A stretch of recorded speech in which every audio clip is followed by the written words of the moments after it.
Let's hear it for Jen George. So I'm here today tonight to talk about, I guess, my startup journey. All the ridiculous things that you go through to kind of get to where you are, and that mindset of you've just got to keep going. I think there's a massive misconception that you just wake up one morning, do one thing, and then all of a sudden it's all okay from then on in. But I'm here to tell you that doesn't happen. I'm still trying to find that spot, but if you meet anyone who makes it, please let me know.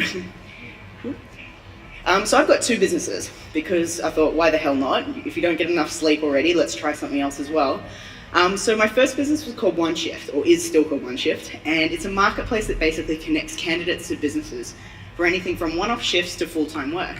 And what I've found is now that we've got 690,000 users across the country and about 39,000 businesses. And I'm talking everything from the local coffee shop or a nanny on Friday night to large corporates who post around 5,000 roles a month through our marketplace. Why this is different is because it uses behavioral algorithms to actually get the right people in front of the right jobs and ones that they're actually interested in, because we're all about the candidate and we want to change the way that they actually choose to work.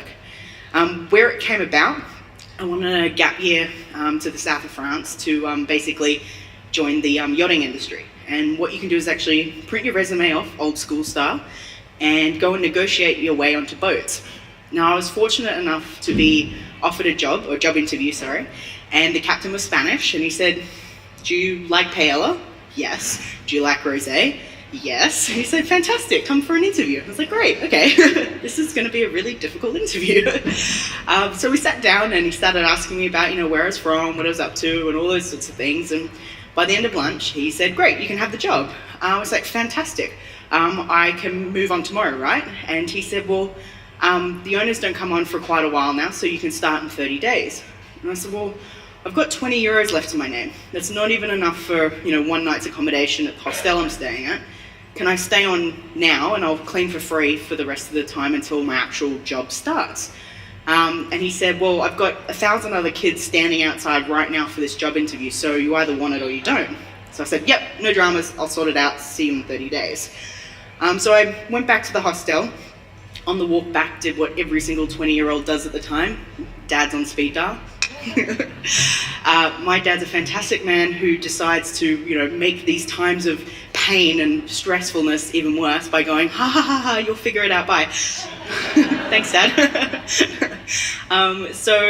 Because of that, I went back to the hostel and went to the coffee shop downstairs and basically said, "Look, you've got chefs here, you've got wait staff, you've got deckhands, all of us can handle a bacon and an egg roll, I hope, anyway. Give me the shifts. I just want to work enough to pay my rent and to eat downstairs here so I can survive for the 30 days. He said, "Yeah, fair enough, that's good. We've got constant talent then. I'll handle the shifts directly with all the staff." I was like, "Great, okay." So lasted the next 30 days, went on the boat and did that for about 8 months, and then came back to Australia. So when I got back here, I had my friends asking me, do you know anyone who's looking for bar staff at the moment? Do you know anyone who's got any nanny work? And I had people actually asking me if I knew any other students or uni students who could fill these positions. So I thought, this is a bit inefficient. Why don't we just connect them all together? And my whole mentality was, a very 20, 21-year-old view on life. If you can work Friday night, earn enough money so that you can then go out Saturday night, so single shifts.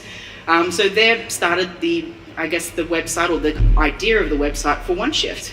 So this was at the beginning of 2012, and this is what the site looks like today. It's basically evolved from one-off shifts behind the bar to, as I've grown up and the site's grown up, to full-time work as well, and it's filling over 150,000 roles around the country every year, so which is very exciting. But this is the pretty stuff, right? You can imagine where it started. This is how it started. I'm not allowed near the marketing department still to this day because it's that bad. So literally my mentality was, if I can throw a website together and as a free blog and try and attract uni students to sign up. I was working full-time at Collier's International as a team assistant, and the moment 5:30 hit, the whole team left. I would go Control P on my posters that I very beautifully designed on Word, if you can't tell, in the templates, and I would go to the photocopy cupboard and find duct tape.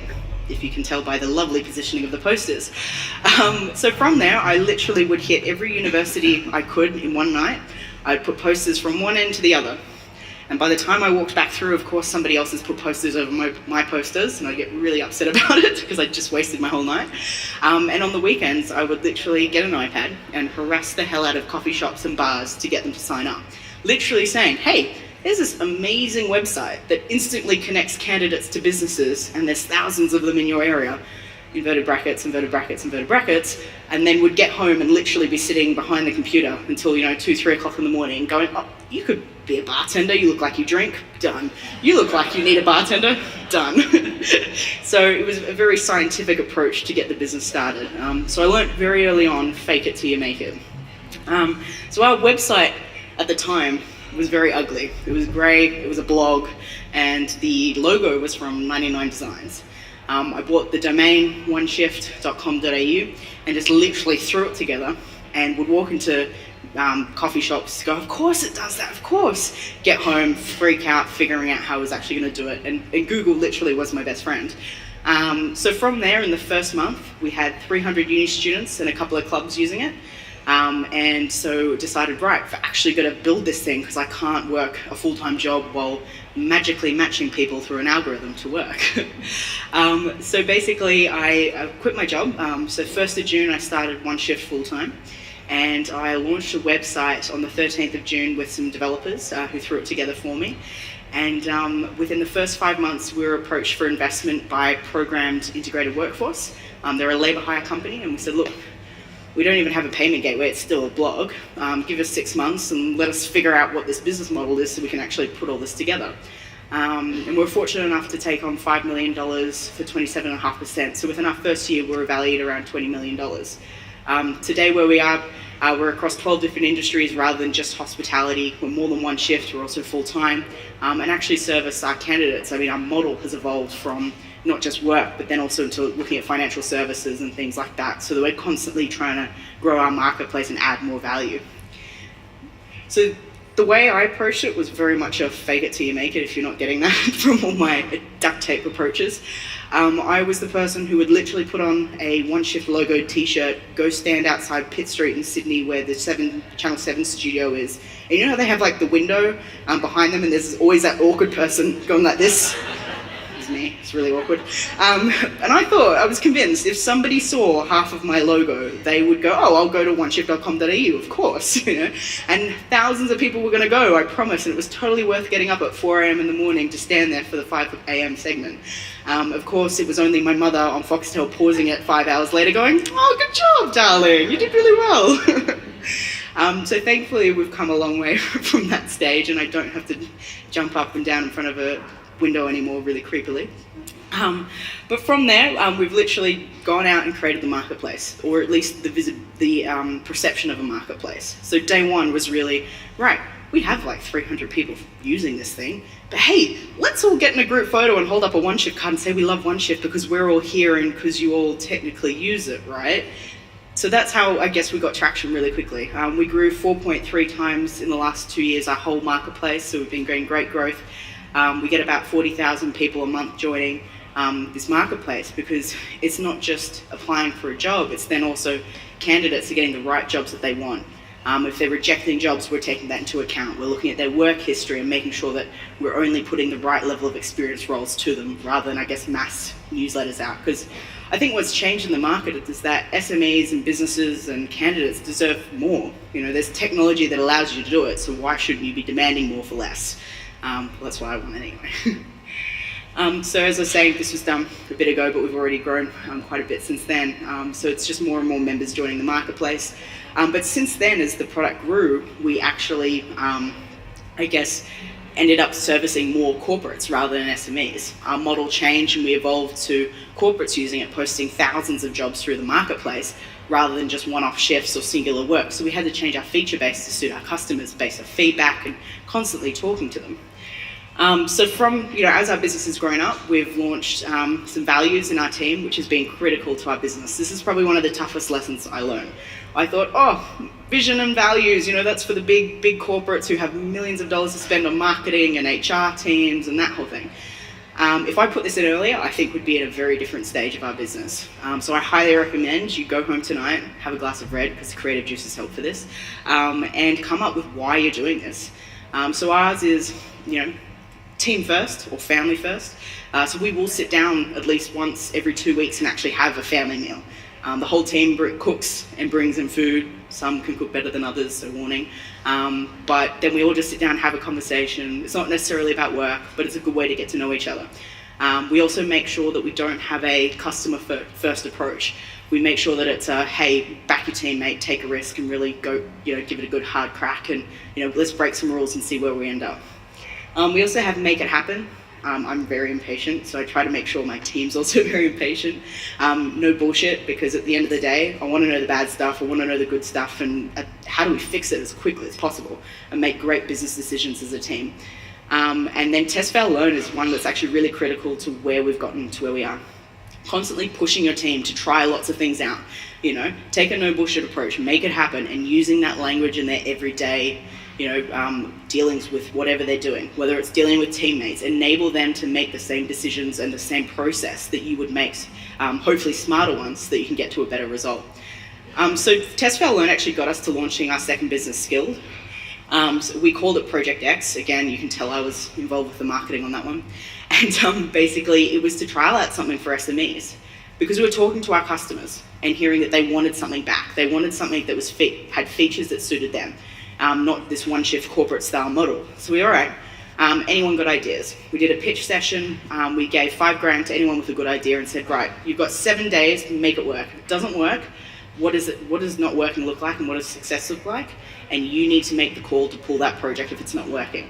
Because then it's no emotions attached. It trains your team to actually make those decisions and make ruthless decisions of not working, and learn from it. Because if they learn from it and they teach those learnings to the team, then everyone's growing and hopefully can come up with better ideas. So Project X is basically Tinder for talent. Does anyone use Tinder still? And every time I ask, no one puts their hand up, and I think you're all liars, so can someone please put their hand up to make this easier for me? Thank you. So basically you type in chef or whatever, not a date, and it brings up people in your area, and you can swipe your way through and connect straight away, and not for dates, sir, but it's okay. So basically you make a wish list. It's very straightforward, because I know you all secretly use Tinder, so it's okay. And then you contact immediately. So for SMEs, it's to the point, no bullshit, get what you want and get out. You pay $50 a month, and we basically did a trial with a landing page and had more people sign up for this thing in 3 days than our whole one shift model for hospitality and retail. So of course we went, crap, we've got to do something about this. So this is our desktop experience. We launched this in January 18th this year. And within that time, we've now got thousands of small businesses around the country signed up and subscribed to this, contacting to talent when they need it. We've then been able to sign up thousands of candidates. We've got DSPs and machine learning connecting to just the candidates we need in the right postcodes. So really fine-tuning what supply and demand that we need at any one time.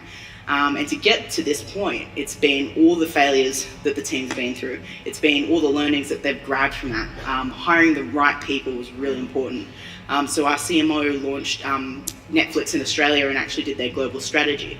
And the only reason we've been able to sign up lots of SMEs online for like $97, which we would never have been able to do when we started One Shift, was purely because we bring in the right skill sets and we've got the right team driving this thing. So hire people who are smarter than you. Lesson poorly learned by myself. Surprising, you probably don't need to know that. So our whole mission is to eliminate job search for SMEs. So they can literally take out the inputs, they get what they want by just putting in the talent that they need. No job descriptions, no HR processes. Let's get to the point and let you focus on what you're actually good at, running your business. So some of the lessons I've learned is transparency across the whole business. So if everyone's focusing on your one goal and knows exactly where you need to be, what hasn't worked, what has worked, you're all learning as a team, you're going to get to a much better place. Imagine everyone running around like headless chooks in different directions. You've got no hope. Running around like headless chooks, still not know what you're doing, but running in the same direction is a bit better. So try and, I think, have that approach. I think you'll learn a lot more about what your team's doing, what you're doing. You'll learn from each other, and it definitely makes a huge difference. Guarantee traction with partnerships. So we took on investment from Programmed back in 2013. it wasn't just about the cash. We were very fortunate to also gain traction in the marketplace. So for us, it was making sure that we could not only just been given a lump sum of money and go, hey, figure it out, we then had to deliver on what we said we were going to do. So it was so critical that we got access to candidates and businesses for our double-sided marketplace so that you can drive that growth and make sure that you're not getting 2 million people sign up in Brisbane, but all your businesses are in Sydney. You've got no hope of connecting them as a marketplace. So really think about your business. Think about what drives it. Think about, even if someone gave you $1 million today, what are you then going to spend that money on to try and acquire? Is it people to use your financial services? Great. How do you find those people? Is it an association or is it uni students? How do you get to that mass pool of people, get them to invest so it's in their best interest to really make sure that every single person signs up and uses your product? Also, 360-degree feedback's really important too, because when I started this, I was 21. So I was sitting in front of 40-year-old guys who were I'm trying to manage and go, hey, you could have done that better, yay! And it's them going, I could really be your father, this is really awkward. Yeah, probably. So what I do is actually go, hey, by the way, next time, why don't we try something like this? Let's try a different approach. I think we could improve on this. Any feedback for me?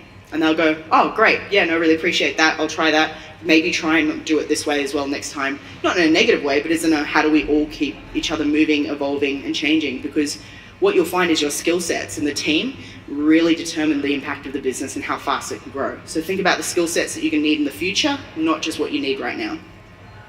Thank you very much. I'm totally over time. Really appreciate it.